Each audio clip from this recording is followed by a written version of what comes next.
Doma za Ferom prišiel a hovorí, hej Fero, vieš, kto to bol Einstein? Nie, neviem. A vieš, prečo nevieš? Pretože nechodíš do večernej školy. A vieš, kto to bol Van Gogh? Nie, neviem. A vieš, prečo nevieš? Pretože nechodíš do večernej školy. Fero sa naštval a hovorí, Jano, a vieš, kto je to Gejza Nemet? Nie, neviem, kto je to? No to je ten frajer, čo ti chodí za starou, kým ty trčíš vo večernej škole.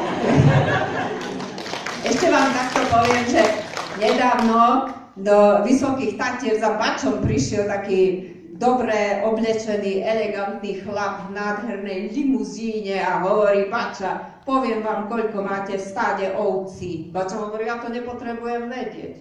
Ale ja vám to aj tak poviem. A keď uhádnem, môžem si vziať jednu vašu ovečku? No tak keď uhádnete, tak hej.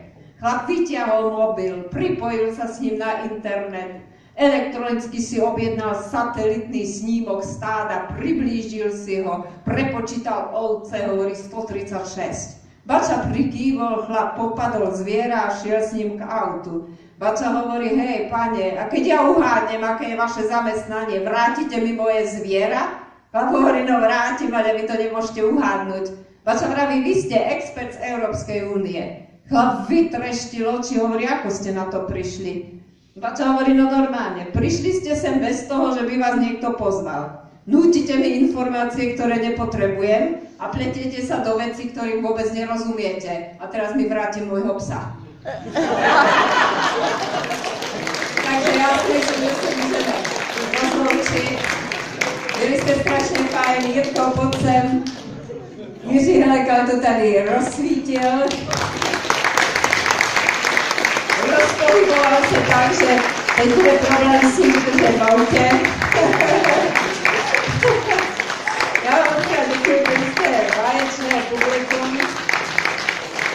Pokud jsme se vám líbili, šiřte to dál. Pokud ne, nechte si to pro sebe.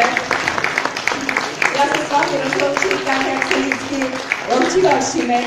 Smějte se hned, nečekejte, až budete šťastní, tak abyste se nemuseli zasmát vůbec. A moje tetička ze Slovenska k tomu dodává, ak strkáte hlavu do piesku, nezabudnite, že vám ešte trčí zadok, do ktorého vás možno nakopať. Hej,